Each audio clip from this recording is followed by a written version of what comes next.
పరుచుకొనుటకు సాగిపోదము. దేవుడు సెలవిచ్చిన ఎడల మనమలాగు చేయుదము.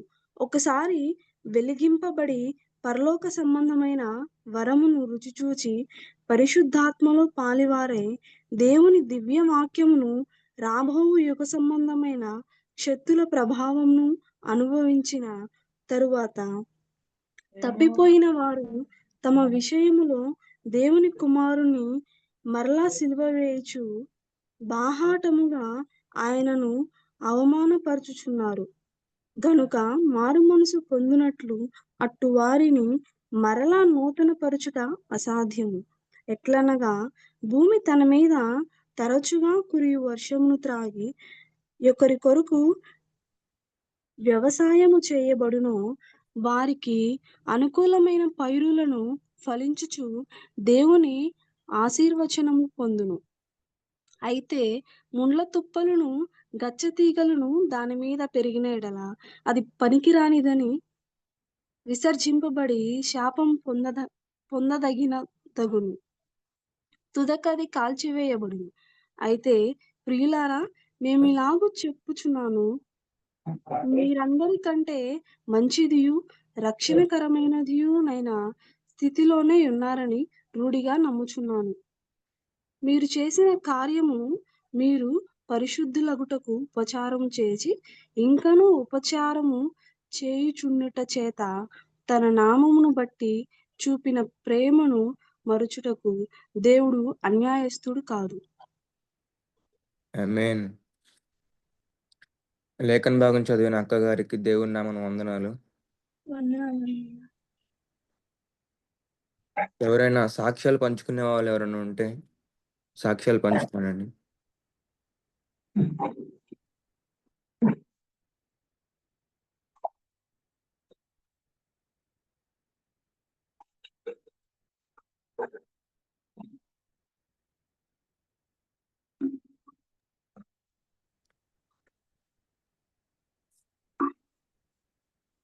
సాక్ష్యాలు పంచుకునే వాళ్ళు ఎవరు లేరా?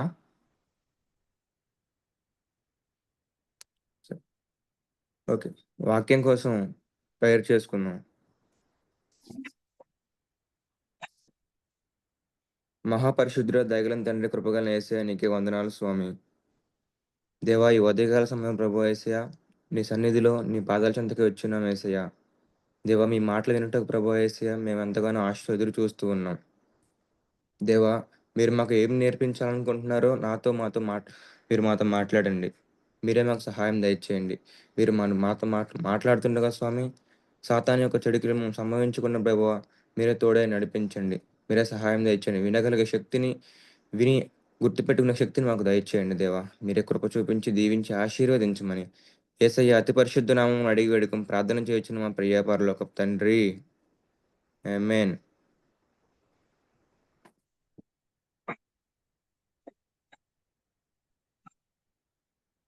దేవుని యొక్క మాటలను వినుటకు అందరూ సిద్ధపడదామండి.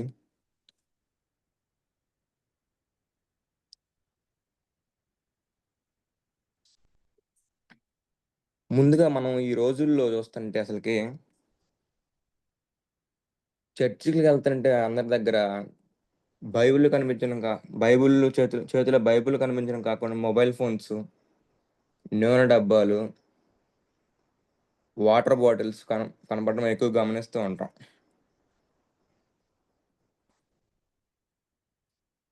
నూనె డబ్బాలు ప్రార్థన చేయించుకొని ఏదైనా రోగం వస్తే, ఏదైనా హెల్త్ బాగలేకపోతే కానీ, లేదంటే ఎక్కడికైనా ఇంట్లోంచి బయటికి వెళ్ళేటప్పుడు ఏదైనా బయటికి వెళ్ళేటప్పుడు ఆ ప్రార్థన చేసిన నూనె రాసుకుంటే మంచిదని మనం అనుకుంటూ ఉంటాం.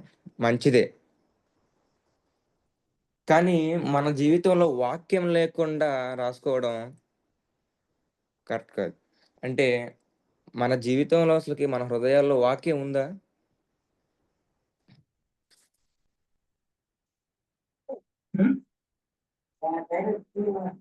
పేతురు రాసిన మొదటి పత్రిక 24వ అధ్యాయం చూద్దాం. పేతురు రాసిన మొదటి పత్రిక 24వ అధ్యాయం. ఎవరైనా చదవగలిగిన వాళ్ళు చదవండి.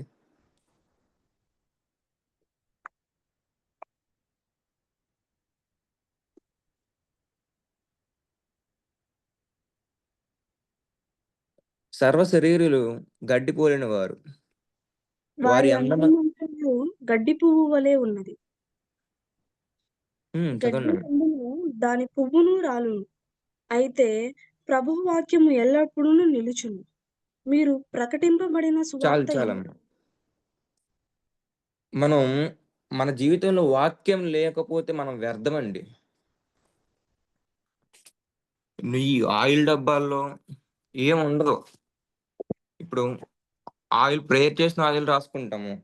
రాసుకున్నంత మాత్రాన మనం వాక్యానుసారంగా లేకపోతే మనకొచ్చిన వ్యాధి పోదు కదా! ఈరోజు దేవుడు మనతో మాట్లాడుతున్నాడు. వాక్యం లేని బ్రతుకు మనకెందుకు? వాక్యంతో ఉండి వాక్యాన్ని రీతిగా వాక్యానుసారంగా బ్రతుకుదాం. మనం దేవునితో ఎక్కువ సహవాసం చేయాలన్నా, దేవుని మనసుని ఎరగాలన్నా గాని, మనం వాక్యంలో ఏకమై ఉండాలండి. వాక్యానుసారంగా మనం బ్రతకాలి. దేవుని మనసు తెలుసుకోవడానికి మనకు ఉన్న ఏకైక సూచన వాక్యం మాత్రమే. నీవు ఎంతగా రోజు వాక్యం చదువుతావో, అంతగా దేవుని మనసు మనం అర్థం చేసుకోగలమండి. అంతగా మనం దేవునిలో ఎదగగలమండి. మీకు సింపుల్‌గా అర్థమయ్యేలాగా ఒక ఒక ఎగ్జాంపుల్ చెప్తాను. ప్రతిరోజు, ప్రతి ఆదివారం చర్చికెళ్ళేవాళ్ళు యవనస్తురాళ్ళు ఉంటారండి. ప్రతిరోజు ఎళ్తారు. ప్రతి ప్రతి ఆదివారం ఎళ్తూనే ఉంటారు. చర్చిలో అప్పగించిన చర్చిలో అప్పగించిన పనులు నమ్మకంగా జేస్తుంటారు. ప్రతి ఒక్క పని జేస్తుంటారు. వాయిద్యాలు మంచిగా వాయిస్తారు. పాటలు మంచిగా పాడతారు. ప్రార్థనలు మంచిగా జేస్తారు. కానీ వీళ్ళు కూడా పాపంలో పడిపోతున్నారు. వీళ్ళు కూడా ఎందుకు పాపంలో పడిపోతున్నారు? అవి కూడా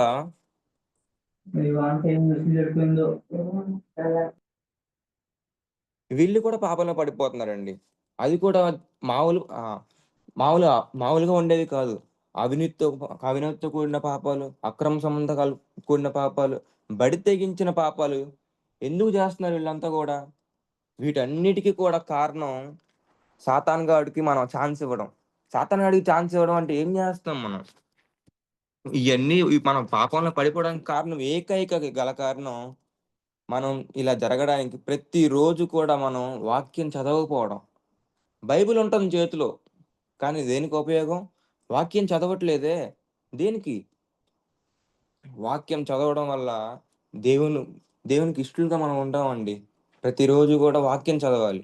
ఏదో చదవాలి గాబట్టి, లేదంటే ఏదో చేయాలి గాబట్టి, అలా చదవడం కాదండి బైబిలు. నమ్మకంతో, విశ్వాసంతో, ఇష్టంతో బైబిల్ చదవాలి. ఇష్టంతో దేవుని వాక్యం చదవాలి. ఇష్టంతో విశ్వాసంతో దేవుని వాక్యం చదవాలి. ఇప్పుడు ఏదైనా మనకు వ్యాధొస్తే టైంకి టాబ్లెట్స్ ఏసుకుంటున్నాము.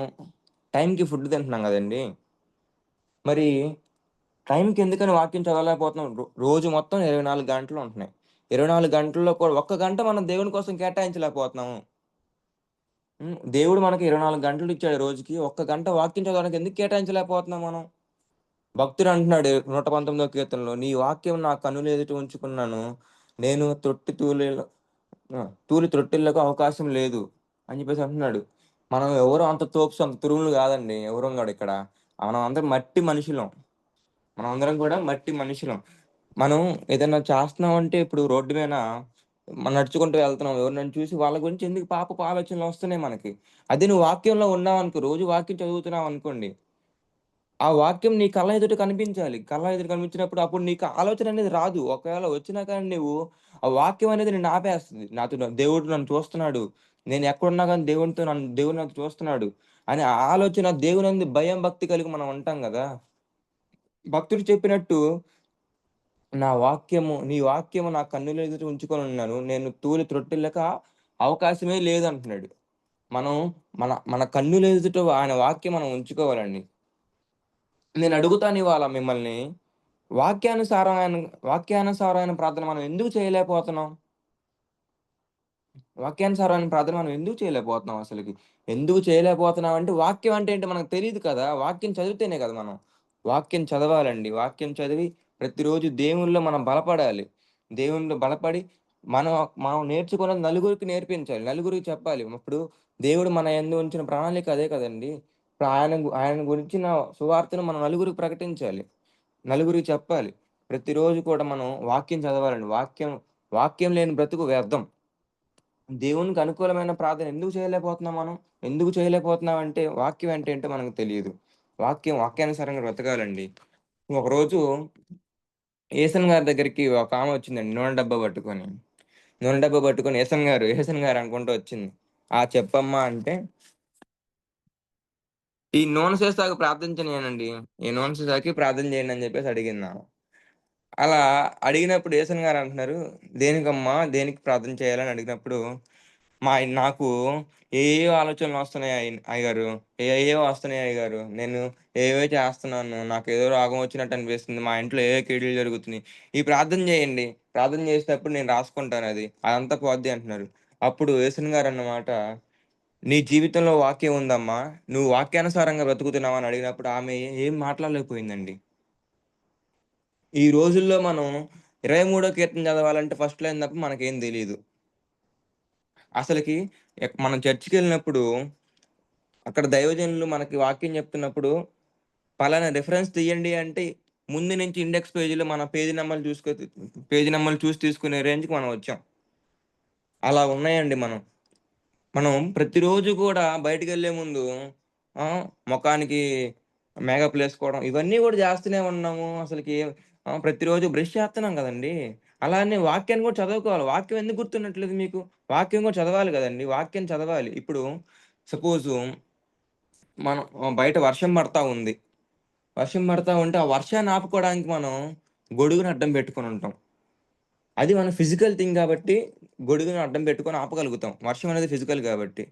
అది మన జీవితంలో మన బ్రతుకులో కలిగే ఆలోచనలు, పాపపు ఆలోచనలు, కామపు ఆలోచనలు మనం ఎలా గొడుగు పెట్టి ఆపుకోలేం గదండీ! అందుకోసం వాక్యానుసారంగా మనం ఉంటే అసలకలాంటి ఆలోచనలే రావు కదా మనకి. ఇన్‌కేస్ వచ్చినా కానీ అవి మన కన్నుల ఎదురు వాక్యం కనిపించినప్పుడు అసలు మనం ఇలా చేయకూడదు అని ఒక ఆలోచన ఉంటది. దానివల్ల నువ్వు తప్పించుకోవచ్చు గదా! శారీరక పోరాటంలో నువ్వు గొడుగు వంటి వస్తువులు వాడుతున్నావు కరెక్టే. మరి ఆధ్యాత్మిక పోరాటంలో ఎలాంటి వస్తువులకు నువ్వు ప్రిఫరెన్స్ ఇస్తావు? ఎలాంటి వస్తువులు సరిపోవు కదా! అపోస్తులైన పౌలు అంటున్నాడు. అపోస్తులైన పౌలు చెరసాలలో ఉన్నప్పుడు అక్కడ ఒక రోమన్ సైనికుడిని చూస్తూ ఉన్నాడండి. ఇప్పుడు సైనికుడంటే మనలాంటి దుస్తులేసుకొని,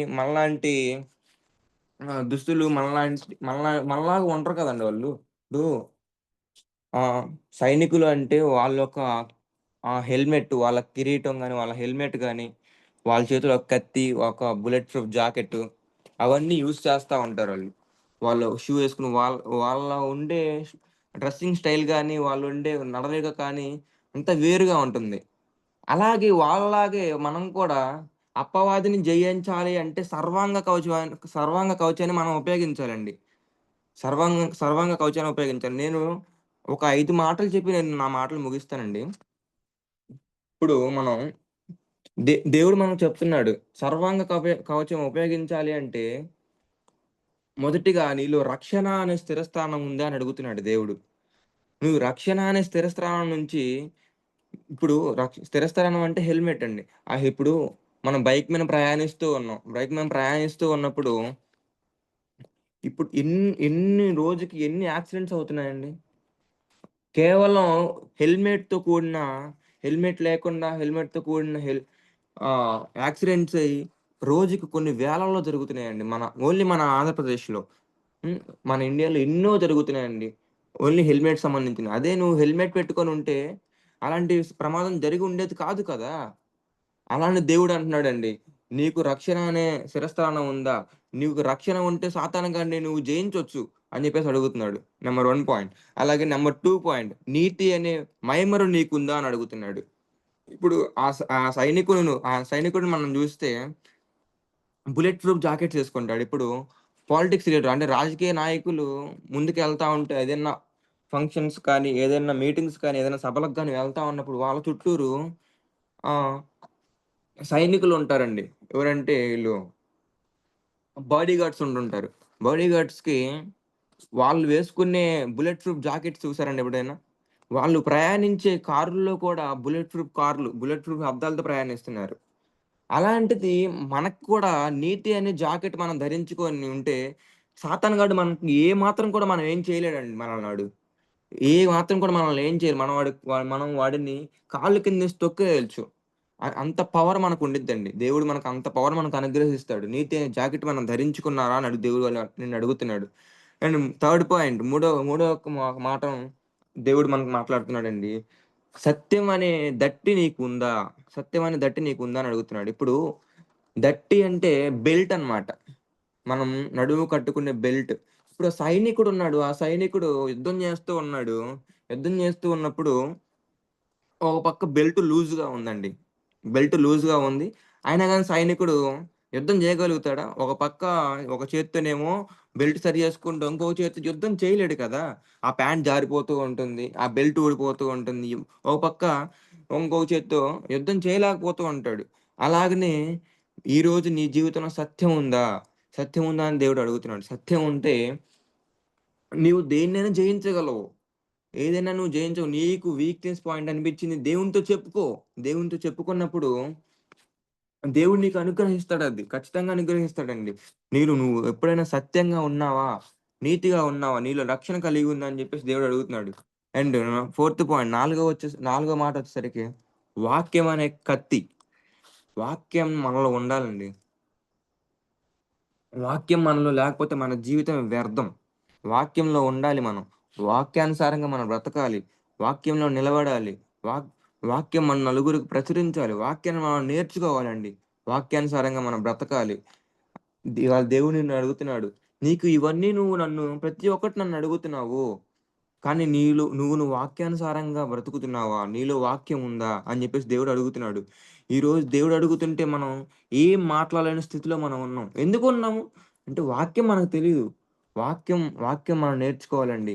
వాక్యాన్ని మనం చదవాలి. ప్రతిరోజు మనం చదవాలి. ఉన్న 24 గంటల్లో ప్రతి ఒక్కళ్ళు ఏదో ఒక పని చేస్తూనే ఉంటారు. చేస్తూనే ఉంటారు. కావాలంటే ఇంకా ఎక్స్‌ట్రా పని పెట్టుకొని మరీ చేస్తూ ఉంటారు. లేదంటే ముచ్చట్లు చెప్పుకోవడం బయట.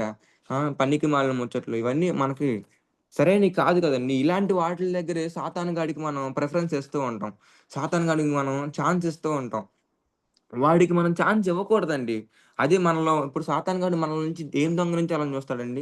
మన దగ్గరున్న డబ్బు దొంగిలించాలని చూస్తాడా? లేదంటే మన దగ్గరున్న నగలు దొంగిలించాలని చూస్తాడా? అలాంటివేం వాడికి అవసరం లేదండి. వాడు మన దగ్గర నుంచి దొంగిలించాలని చూసేది నీ దగ్గర రక్షణ ఉంటే ఆ రక్షణ దొంగిలించాలని చూస్తాడు. నీతి ఉంటే నీ దగ్గర నుంచి నీతి దొంగిలించాలని చూస్తాడు. సత్యం ఉంటే సత్యం నుంచి దొంగిలించాలని చూస్తాడు. నీలో వాక్యం ఉంటే ఆ వాక్యాన్ని వాడు దొంగిలించాలని చూస్తూ ఉంటాడండి. ఇప్పుడు అదే మనం పర్ఫెక్ట్‌గా దేవుని యొక్క మాటలు మనం నేర్చుకొని, దేవుని యొక్క వాక్యాన్ని మనం నేర్చుకొని, ప్రార్థనాపూర్వకంగా మనం ఉన్నామనుకోండి, వాడికి మన దగ్గరకొచ్చే ఛాన్స్ వాడికుండదు కదా! వాడు మనల్ని చూసి ఈడు అక్కడ ఆగిపోవాలి. ఇప్పుడు సాతాను గాడు మనకన్నా తెలియగలోడండి. ఇప్పుడు మనమే ఇంత తెలివిగా మనం జేస్తన్నామంటే, వాడు ఇంకెంత తెలివోడై ఉండాల. వాడు మనకన్నా తెలివిగల్లోడు. వాడు మన దగ్గర నుంచి ఏమీ కోరుకోవట్లేదు వాడు. మన దగ్గర నుంచి రక్షణ లాక్కోవాలని జూస్తున్నాడు. నీ దగ్గర నీతి ఉంటే నీతి లాక్కోవాలని జూస్తున్నాడు. వాక్యం ఉంటే వాక్యాన్ని లాక్కోవాలని జూస్తున్నాడు. అందుకని మనం వాక్యానుసారంగా ఉందామండి. వాక్యానుసారంగా బ్రతుకుదాం. మనం డైలీ వాక్యం చదువుదాం. వాక్యానుసారంగా బతకాలంటే మనం ఏం చేయాలి? వాక్యాన్ని చదవాలి. వాక్యాన్ని చదివి ప్రార్థనాపూర్వకంగా దేవునితో మాట్లాడు. నీకేమైనా సమస్య వచ్చిందా? దేవునితో చెప్పుకో. నీతో ఎవరైనా ఏదైనా అన్నారా? లేదంటే నీ తోడబుట్టిన వాళ్ళే, నీ బంధువులే, నీ తోడు ఉన్నవాళ్ళు, నీ పక్కన తిరిగే వాళ్ళు నీ గురించి చెడుగా మాట్లాడుతున్నారా? నువ్వు వాళ్ళతో ఏం డిస్కస్ చేయొద్దండి. నువ్వు కేవలం దేవుని దగ్గరికి వెళ్ళు. నీతో ఎవరైనా చెప్పుకోవడానికి నీకు పక్కనోళ్ళు చెప్పుకోవడానికి నీకు అసూయగా అంటే సిగ్గుగా ఉందా? గిల్టీగా ఉందా? నీకు చెప్పుకోవాలనుకుంటే నీకు మొగసీరంగా లేదా? నువ్వు దేవుని దగ్గరికి వెళ్ళండి. మోకాళ్ళు వేయండి. మోకాలు వేసి ఒంటరిగా ఉండండి. ఒంటరిగా ఉండి మోకాలు వేసి దేవునితో మాట్లాడండి. ప్రతి ఒక్కటి కూడా దేవునితో మాట్లాడండి. దేవా! నా ప్రాబ్లమ్ ఇది. నా సమస్య ఇదయ్యా. నేను ఉండలేకపోతున్నానయ్యా. నేను జీవించలేకపోతున్నానయ్యా. పాపంలో పదే పదే పడిపోతున్నానయ్యా. ప్రభువా! నాకు సహాయం చేయండి అని మీరు దేవునితో మాట్లాడండండి. దేవునితో మాట్లాడి వాక్యానుసారంగా మీరు బ్రతకండి. దేవుడు మీకు ఖచ్చితంగా మిమ్మల్ని ఎవరైతే మిమ్మల్ని అన్నారో, ఎవరైతే మిమ్మల్ని నిందించారో, ఎవరైతే మిమ్మల్ని తక్కువ చేసి చూసారో, ఎవరైతే మిమ్మల్ని చులకన చేసి చూసారో, వాళ్ళ ముందే మీ తల ఎత్తబోతాడండి ఆయన. వాళ్ళ ముందే మీ తల ఎత్తుతాడండి యేసయ్య. అంత గొప్ప సామర్థ్యం కలిగిన దేవుడండి. దేవుడికి అసాధ్యమైనదంటూ ఏది లేదండి. ప్రతి ఒక్కటి సాధ్యం చేయగలిగిన దేవుడు. నోటి వాక్కుతోని ప్రపంచాన్ని సృష్టించిన దేవుడండి ఆయన. అలాంటిది మనకున్న ఇలాంటి సమస్యలను పరిష్కరించలేడా? ప్రతి ఒక్కటి కూడా ఆయనతో చెప్పుకుందామండి. ప్రతి ఒక్కటి ఆయనతో చెప్పుకొని వాక్యానుసారంగా బ్రతుకుదాం. అండ్ ఫిఫ్త్ పాయింట్ ఐదో విషయంకొచ్చేసరికి మరి ముఖ్యమైనది. మనలో విశ్వాసం ఉందా అని అడుగుతున్నాడు. విశ్వాసం అనే డాలు మనలో ఉందా అని అడుగుతున్నాడు. డాలు అంటే ఆ సైనికుడి చేతిలో ఒక చేతిలో కత్తి ఉన్నప్పుడు ఇంకో చేత్తో మనం అడ్డంగా పట్టుకొని ఒక రాడ్‌లాగా ఒక ప్లేట్‌లాగా ఉంటదండి. సైనికుడి చేతిలో. ఆ అడ్డం పెట్టుకొని అతను యుద్ధం చేస్తూ ఉంటాడు.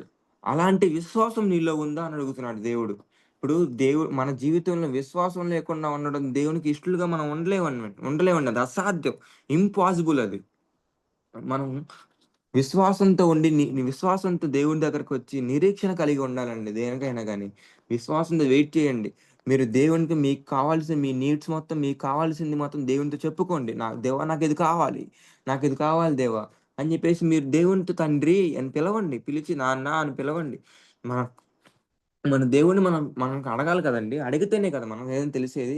ఇప్పుడు దేవుడిని అడిగి నాకు దేవా నాకిది కావాలి, తండ్రి నాకిది కావాలి అని జెప్పేసి అడగండి. ప్రతి ఒక్కటి దేవుడు మీకు అనుగ్రహిస్తాడండి. దేవా మీ చిత్తమైతే నాకు ఇది మీరు దయచేయండి అని జెప్పేసి అడగండి. ఆయన చిత్తాన్ని మీకు తెలియజేయమని అడగండి. ఖచ్చితంగా మీకు దేవుడు మీరు ఏదైతే అడగాలనుకుంటున్నారో, మీరు ఏదైతే అడుగుతారో, మీకు ఏదైతే అవసరమవుతుందో అది ఆయన చిత్తమైతే మీకు ఖచ్చితంగా అనుగ్రహించబడిద్దండి అది. ఖచ్చితంగా మీకు దేవుడు ఇస్తాడు. మీ జీవితంలో మీ జీవితంలో విశ్వాసం లేకుండా దేవునికి బ్రతకడం అసలకి ఇంపాసిబుల్ అండి. అసలకది అసాధ్యం. ఖచ్చితంగా మీరు విశ్వాసంతో ఉండండి. నిరీక్షణ కలిగి ఉండండి ప్రభువునందు. అప్పుడు మీరు హ్మ్. దేవుని వాక్యానుసారంగా మీరు బ్రతకండి. అప్పుడు మీకు అనుగ్రహించిన మీరు అనుకున్నవి దేవుని చిత్తమైతే ఖచ్చితంగా మీకు అనుగ్రహించబడతాయండి. ఇప్పుడు మనం చూస్తూ ఉంటామండి. మనలో మనకే, మనలో మనకే గొడవలవుతా ఉంటాయి. మన పక్కన తిరిగే వాళ్ళకి, మనతో ఉన్న వాళ్ళకి గొడవలవుతా ఉంటాయి. ఎందుకు అవుతున్నాయి గొడవలు? ఇప్పుడు వాక్యానుసారంగా నువ్వున్నావనుకోండి, ఖచ్చితంగా ఇప్పుడు అతను ఏదో నిన్ను నోరు జారి ఒక మాట అన్నాడనుకోండి, మీరు గూడా ఎందుకు అలా అనడం? అలా అనకూడదు గదా! మీరు వాక్యానుసారంగా అయితే మీరు నిజంగా దేవునితో మీరు వాక్యం వాక్యం వాక్యం గురించి తెలిసి వాక్యానుసారంగా మీరు రోజు వాక్యం చదువుతున్నట్లయితే మిమ్మల్ని మీరు తగ్గించుకోవాలి కదండీ! తగ్గించుకోవాలి. ఇప్పుడు ఒక మాటే అన్నారనుకోండి వాళ్ళు సైలెంట్‌గా తలంచుకొని పక్కకొచ్చేయండి. ఇప్పుడు మీరు తలంచుకొనొచ్చినంత మాత్రాన మీరేమి నిందితులు కారు కదా! మీరు తప్పు చేసినోళ్ళు అయిపోరు కదా! మీరు తప్పు చేశారో లేదని దేవునికి తెలుసది. మీరు ఖచ్చితంగా మీరు ఓర్పుతో ఉండండి. ఓర్పుతో సహనంగా ఉన్నారనుకోండి ఖచ్చితంగా దేవుడు మిమ్మల్ని హెచ్చిస్తాడండి. మీరు హెచ్చించబడితే దేవుడు మిమ్మల్ని తగ్గిస్తాడు. మిమ్మల్ని మీరు తగ్గించుకున్నప్పుడు మనల్ని మనం తగ్గించుకున్నప్పుడు దేవుడు మనల్ని హెచ్చిస్తాడు. అలాగా మనం ఉంటామండి. ఇప్పుడు అలాగా మనం ఎదుటి వాడితో గొడవ పడుతూ ఉంటే వాళ్ళు గొడవ పడుతున్నారు. మనకి గొడవ పడుతున్నాం. ఇంక వాళ్ళకి మనకి తేడా ఏముందండి? ఇప్పుడు అన్యుల్ని చూసుకుంటామండి. అన్యుల్ని చూసుకున్నప్పుడు మనతో వచ్చి గొడవాడుతూ ఉన్నాడు.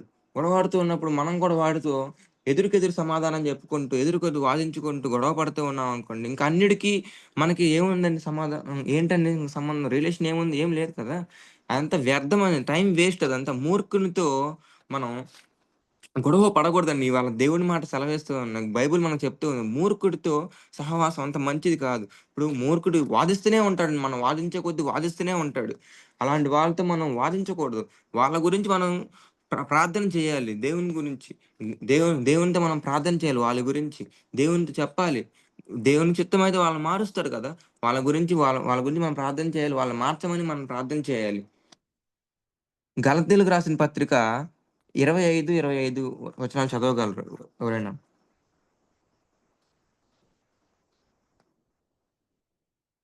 గలతీలకు రాసిన పత్రిక 25, 26 ఐదో అధ్యాయం 25, 26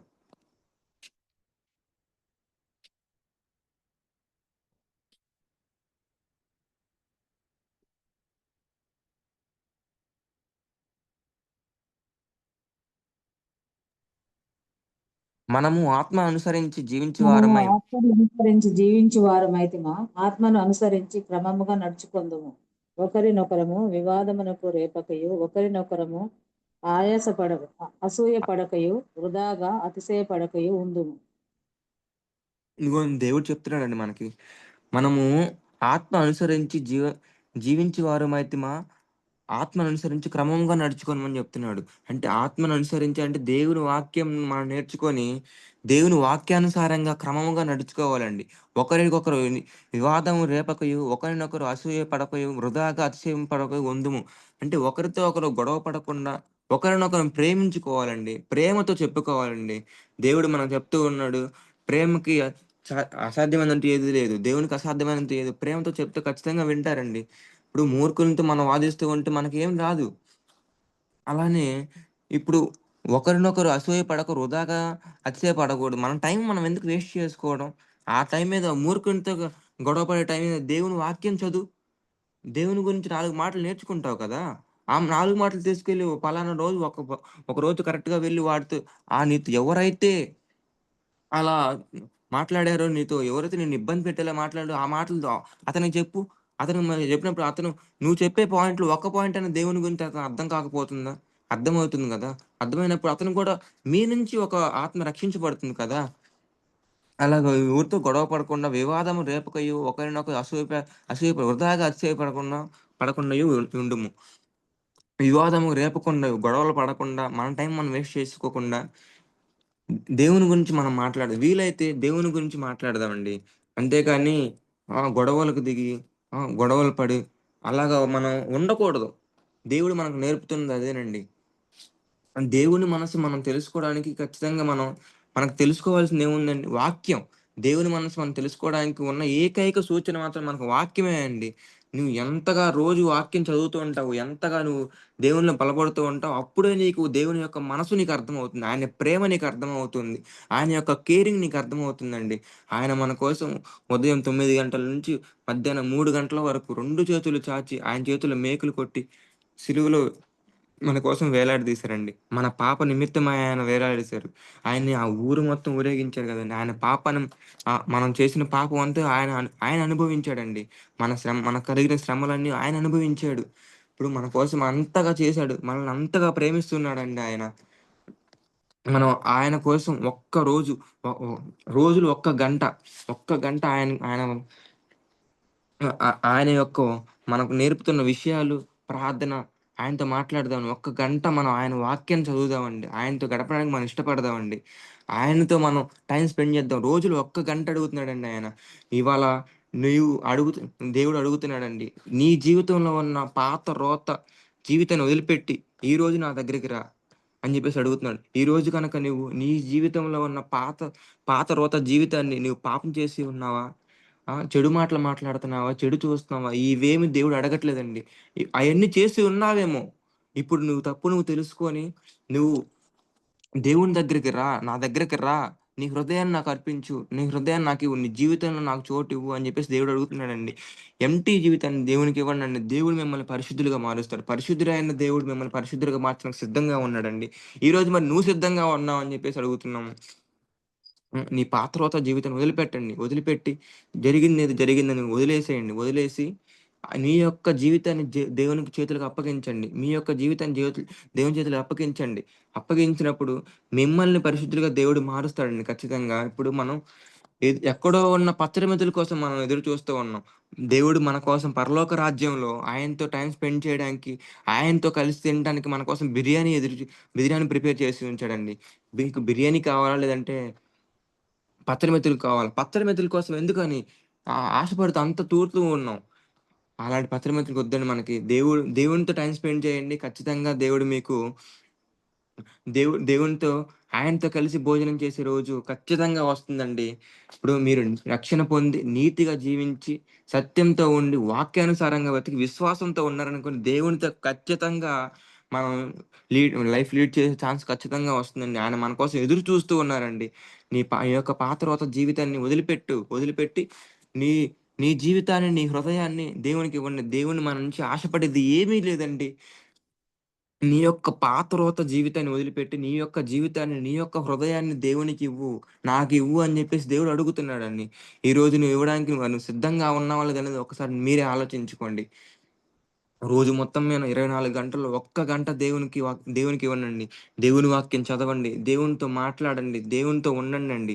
దేవుని యొక్క వాక్యాన్ని తెలుసుకోండి. దేవుని యొక్క వాక్యానుసారంగా మనం బ్రతుకుదామండి. మన యొక్క పాత రోత జీవితాన్ని మనం వదిలిపెడదాం. వదిలిపెట్టి దేవుని వాక్యానుసారంగా మనం బ్రతుకుదామండి. అందరూ మీరు ఉన్న చోటనే నీల్ డౌన్ చేసేయండి. మోకాళ్ళ మీద ఉండి దేవుని దేవుని యొక్క కొద్దిసేపు దేవునితో మాట్లాడదామండి.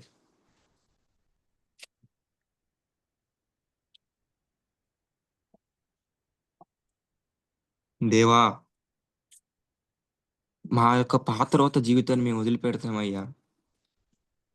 మా జీవితంలో ప్రభువా యేసయ్య ఇంతవరకు మేము తెలిసి తెలియక ఎన్నో తప్పులు చేశాం ప్రభువా యేసయ్య. ఎంతో పాపంతో ఉన్నాం ప్రభువా యేసయ్య. మీరు మా కోసం ప్రభువా యేసయ్య మా పాపాన్ని మీరు మీ భుజముల పైన వేసుకొని, మీరు మా పాపాన్నంతా క్షమించి ప్రభువా యేసయ్య. మీ రక్తము చేత మా పాపాన్ని కడిగి మీరు చేసి ఉన్నారు. మేము అయినా కూడా ప్రభువా యేసయ్య ఎంతవరకు కూడా మేము అది తెలుసుకోకుండా ప్రభువా అయినా కూడా మేము మరలా పాపంలో పడిపోతున్నామయ్యా. దేవా! మీ వాక్యానుసారంగా మేము బ్రతికేలాగా మీరు మాకు సహాయం చేయండని అడగండండి. అడగండి. అడిగినప్పుడు దేవుడు ఖచ్చితంగా మీలో వాక్యానుసారమైన జీవితాన్ని మీకు నింపుతాడండి. ఖచ్చితంగా మిమ్మల్ని పరిశుద్ధులుగా మారుస్తాడు. మీ యొక్క పాత రోత జీవితాన్ని వదిలేసి మీ యొక్క హృదయాలను, మీ జీవితాలను దేవునికి సమర్పించుకుందామండి. ఖచ్చితంగా దేవుడు మనకి సహాయం చేస్తాడండి. ఆయన మనల్ని పరిశుద్ధులుగా మారుస్తాడండి ఖచ్చితంగా. అడగండి. దేవుడిని అడగండి. పరిశుద్ధుడా! మీరు మాకు సహాయం చేయండి. యేసురాజా సహాయం చేయండయ్యా. పరిశుద్ధ హృదయం మాకు కలుగజేయండయ్యా. మీతో కలిసి జీవించేటి భాగ్యాన్ని మాకు దయచేయండయ్యా. మీరు తప్ప మాకు ఎవరు లేరేసయ్యా. మీరే కదా స్వామి మాకుంది. మీరు మా తోడై నడిపించండి యేసయ్యా. మీరే మాకు సహాయం చేయండయ్యా. తండ్రి నాన్న సహాయం చేయండి నాన్న అని చెప్పేసి దేవుడిని అడగండండి. అడగండి. అందరూ ఎవ్వరూ మౌనంగా ఉండొద్దు. మౌనంగా ఉంటే ఏం రాదండి. దేవునితో నోరు విప్పి మాట్లాడండి. తండ్రి అని పిలవండి. పిలవండండి. ఖచ్చితంగా మీకు దేవుడు సహాయం చేస్తాడు. ఈరోజు మీరు అనారోగ్య సమస్యతో బాధపడుతూ ఉన్నారా? బాధపడుతూ ఉంటే దేవునితో మాట్లాడండి. దేవా! నాకు ఈ సమస్య ఉందయ్యా అని దేవునితో మాట్లాడండి. ఖచ్చితంగా మీకు స్వస్థత దయచేస్తాడండి. స్వస్థత ఖచ్చితంగా దయచేస్తాడు. మీరు మాట్లాడండి. దేవునితో మాట్లాడండి. అందరూ నోరు విప్పండి. నోరు విప్పి మాట్లాడండి. నోరు విప్పి మాట్లాడాలండి. పరిశుద్ధ హృదయం నాకు దయచేయండి అయ్యా అని మాట్లాడండి. శుద్ధ హృదయం కలుగజేయుము. శుద్ధ హృదయం కలుగజేయుము. శుద్ధ హృదయం కలుగజేయుము. నీ వాత్సల్యము, నీ బాహుల్యము, నీ కృపా కనికరము చూపించుము. నీ వాత్సల్యము, నీ బాహుల్యము, నీ కృపా కనికరము చూపించుము. పాపము చేశాను, దోషినయున్నాను. పాపము చేశాను, దోషినయున్నాను. తెలిసియున్నది నా అతిక్రమమే. తెలిసియున్నది నా పాపములే. తెలిసియున్నది నా అతిక్రమమే. తెలిసియున్నది నా పాపములే. నీ సన్నిధిలో నా పాపములే ఒప్పుకుందునయా. నీ సన్నిధిలో నా పాపములే ఒప్పుకొందునయా. శుద్ధ హృదయం కలుగజేయుము.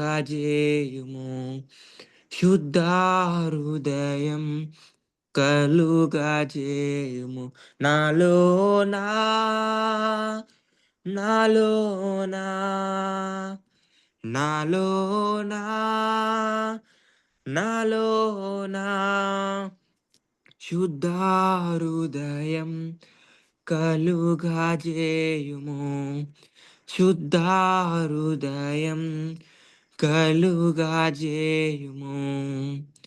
నీ జ్ఞానమును నీ సత్యమును నా అంతర్యములో పుట్టించుము. నీ జ్ఞానమును నీ సత్యమును నా అంతర్యములో పుట్టించుము. ఉత్సాహ సంతోషం నిరక్షణానందం కలుగజేయుము నా హృదయములో. ఉత్సాహ సంతోషం నిరక్షణానందం కలుగజేయుము నా హృదయములో. కలుగజేయుము నా హృదయములో. నీ సన్నిధిలో పరిశుద్ధాత్మతో నన్ను నింపుమయా. నీ సన్నిధిలో పరిశుద్ధాత్మతో నన్ను నింపుమయా. శుద్ధ హృదయం కలుగజేయుము. శుద్ధ హృదయం కలుగజేయుము. నాలోనా నాలోనా నాలోనా నాలోనా శుద్ధ హృదయం కలుగజేయుము. శుద్ధ హృదయం కలుగజేయుము. పాపము చేశాను దోషినై ఉన్నాను. పాపము చేశాను దోషినై ఉన్నాను. తెలిసి ఉన్నది నా అతిక్రమమే. తెలిసి ఉన్నది నా పాపములే. తెలిసి ఉన్నది నా అతిక్రమమే. తెలిసి ఉన్నది నా అతిక్రమమే. నీ సన్నిధిలో నా పాపములే ఒప్పుకొందునయా. నీ సన్నిధిలో నా పాపములే ఒప్పుకొందునయా. శుద్ధ హృదయం కలుగజేయుము. శుద్ధ హృదయం కలుగజేయుము. శుద్ధ హృదయం కలుగజేయుము. శుద్ధ హృదయం కలుగజేయుము. నాలోనా నాలోనా నాలోనా నాలోనా శుద్ధ హృదయం కలుగజేయుము. శుద్ధ హృదయం కలుగజేయుము. ఈరోజు నీ పాపములన్నీ దేవుని సన్నిధిలో ఒప్పుకోండి. ఒప్పుకొని ఖచ్చితంగా దేవునికి మీ హృదయాన్ని అప్పగించండి. దేవుడు మీ మీ యొక్క ఆలోచన ఎరిగి ఉన్నాడు. మీ యొక్క పాపములు ఎరిగి ఉన్నాడు. ఆ పాపములన్నీ మీరు ఒప్పుకోండి. దేవుడు అడుగుతున్నాడు. మీ యొక్క పాత యొక్క జీవితాన్ని వదిలిపెట్టండి. వదిలిపెట్టి మీ యొక్క హృదయాన్ని, మీ యొక్క ఖాళీ హృదయాన్ని నాకు ఇవ్వండి. నేను మీ పరిశుద్ధాత్మ శక్తిని వాళ్ళని నింపుతాను అని చెప్పేసి అడుగుతున్నాడు. ఒక పాత జీవితాన్ని వదిలిపెట్టి నా పాపములు ఇంతవరకు చేసి ఉన్నారేమో, ఇంతవరకు దేవుని వాక్యానుసారంగా లేరేమో, ఇప్పుడు వాక్యానుసారంగా బ్రతుటకు దేవా నేను వాక్యానుసారంగా బ్రతుకుతానయ్యా అని దేవునితో నిబంధన చేయండి. ఖచ్చితంగా దేవుడు మీ యొక్క జీవితాన్ని మార్చడానికి ఆయన ఎదురు చూస్తూ ఉన్నాడు. మీ యొక్క జీవితాన్ని నన్ను తీసుకోవడానికి ఆయన ఎదురు చూస్తూ ఉన్నాడండి. ఖచ్చితంగా మీరు మీ యొక్క జీవితాన్ని ఆయన చేతులకు సమర్పించుకోండి. సమర్పించుకోండి. సమర్పించుకోండి. దేవా మా యొక్క పాతరొత్త జీవితాన్ని వదిలిపెట్టి ఉన్నామయ్యా. మా యొక్క జీవితాన్ని మీ చేతులకు అప్పగిస్తూ ఉన్నాం దేవా. మేము మరలా పాపంలో పడిపోకుండా, పాపంలో మేము త్రొట్టెల్లకుండా మీరు మాకు సహాయం చేయండి అయ్యా. మీ యొక్క పరిశుద్ధాత్మ శక్తిని మాలో నింపండి అయ్యా. పరిశుద్ధమైన హృదయం మాలో నింపండి దేవా. మీరే మాకు సహాయం చేయండి అయ్యా. సహాయం చేయండి. పరిశుద్ధాత్మ శక్తితో మమ్మల్ని నింపండి అయ్యా. పరిశుద్ధుడా మీరే మాకు సహాయం చేయండి. దేవా మేము మరలా మరలా పాపంలో పడిపోకుండా మీరే మాకు సహాయం చేయండి. మమ్మల్ని దీవించండి, స్వస్థపరచండి దేవా. మీరే మాకు సహాయం చేయండి. సహాయం చేయండి. అందరూ నోరు తెరిచి మాట్లాడండి. నన్ను ఎవరు ఖాళీగా ఉండొద్దు. అందరూ నోరు తెరిచి మాట్లాడండి. దేవునితో దేవా, మాట్లాడండి. ఉండయ్యా నీ సహాయం మాకు తోడుగా ఉంచయ్యా. సహాయం చేయండి దేవా. అయ్యా నీ వాక్యంతో మమ్మల్ని బ్రతికిస్తున్నందుకు నీకు వందనాలయ్యా. తండ్రి శుద్ధ హృదయం కలుగు చేయి ప్రభా. అయ్యా మా అంతరంలో ఉన్న తండ్రి అయ్యా చెడుతనమును పాపమును తొలగించిన ఆయన నీ రక్షణ ఆనందమును ప్రభా మా హృదయంలో కలుగు చేయని నాయన. అయ్యా నీతి అని మైమరుపును తండ్రి మేము తొడుగుకొని ప్రభా. అయ్యా నీ సన్నిధిలో నాయా నమ్మకముగా విశ్వాసముగా జీవించుటకు ప్రభా మాకు సహాయం దయచేయండి. ఇప్పటి వరకు నాయన నీ దాసుని ద్వారా ప్రభా అనేక మర్మంలో తెలుసుకొని ఉన్నాం ప్రభా. నీకు స్తోత్రాలు. బిడ్డను నిలబెట్టి నాయన మీరు మాట్లాడి ఉన్నారు నాయన. నిజమే ప్రభా, మీ సన్నిధిలో మేము నాయన ఏం కోల్పోతున్నామో మా బ్రతుకులు మా జీవితాల్లోనైనా ఏం తండ్రి లోటుపాట్లు ఉన్నాయో తండ్రి నీ వాక్యానుసారంగా మేము బ్రతకాలని, నీ వాక్యాన్ని ఆధారం చేసుకొని మేము నడుచుకోవాలని, అయా వాక్యానుసారంగా మా జీవితాలు సరి చేసుకోవాలని, మా జీవితాలు మార్చుకోవాలని, మా కుటుంబాలను కూడా ప్రభా నీ సన్నిధిలో ప్రభా అయా విశ్వాసంగా ఎదగాలని ప్రభా నాయన, నిరీక్షణతో ఎదురు చూడాలని ప్రభా. అయ్యో ఎన్నో తండ్రి ఎన్నో మర్మముల గురించి నీ దాసుడు మాకు వివరించి ఉన్నాడు నాయన. నీకు స్తోత్రాలయ్యా. అయ్యా ఈ దినం ఇదే రీతిగా నాయన ప్రతి ఒక్క బిడ్డను ప్రభా నీ యొక్క వస్తువుగా, నీ యొక్క పనిముట్టుగా నాయన అయ్యా నీ యొక్క శక్తి చేత బిడ్డని వాడుకున్న విధానం బట్టి నీకు స్తుతులు స్తోత్రాలు చెల్లించుకుంటున్నాం ప్రభా. మనము ఆత్మను అనుసరించి జీవించే వారమైతే మీ ఆత్మను అనుసరించి క్రమంగా నడుచుకుందాం అని ఒకరికొకరు ప్రభా వివాదం రేపకయు, ఒకరికొరకొకరు అసూయ పడకయు ప్రభా, వృధాగా తండ్రి అతిశయపడక ప్రభా, ఒకరి పట్ల ఒకరు నాయన ఓర్పు కలిగి ప్రేమ కలిగి నాయన నిరీక్షణ అనే డాలును పట్టుకొని ప్రభా విశ్వాసం అనే కవచము తొడుక్కొని నీ సన్నిధిలో ప్రభా ప్రతి ఒక్కరిని నాయన ఎదురు చూచే వారిమిగా నాయన, నీ సన్నిధిలో నమ్మకముగా నడుచుకునే వారిమిగా నాయన ఉండుటకు మీరు మాకు తోడుగా ఉండి సహాయం దయచేయండి ప్రభా. నిజమే నాయన నీ సన్నిధిలో నాయన మేము పరిశుద్ధాత్మతో నాయన నింపుదల పొందుకొని నాయన అయ్యా మాలో ఉన్న పాపము కల్మషం క్రోధము కోపం మదం మత్సరము నాయన విడిచిపెట్టి నాయన బయటకు వచ్చేటప్పుడు గడి పెట్టి చూపించి సహాయం దయచేయమని ప్రభా. అయా ఉదయ కాలం నీ పాదాలు పట్టుకుంటున్నాం ప్రభా.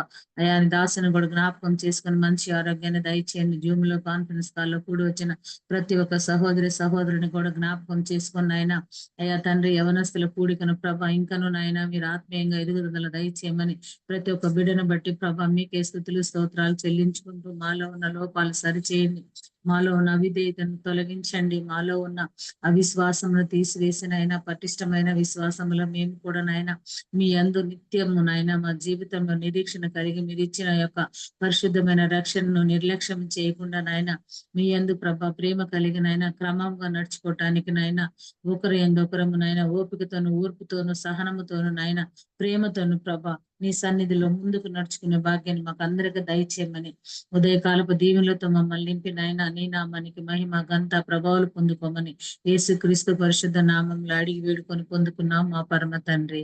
ఆమేన్. వందనాలయ్యా. వందనాలమ్మ. పరిశుద్ధుడైన యేసుక్రీస్తు వారి కృప, కుమారుడైన దేవుని ప్రేమ, పరిశుద్ధాత్మ శక్తి కూడి వచ్చిన ప్రతి ఒక్కరికి తోడుగా ఉండి తోడై నడిపించి రాకపోకలు తోడై నడిపించును గాక.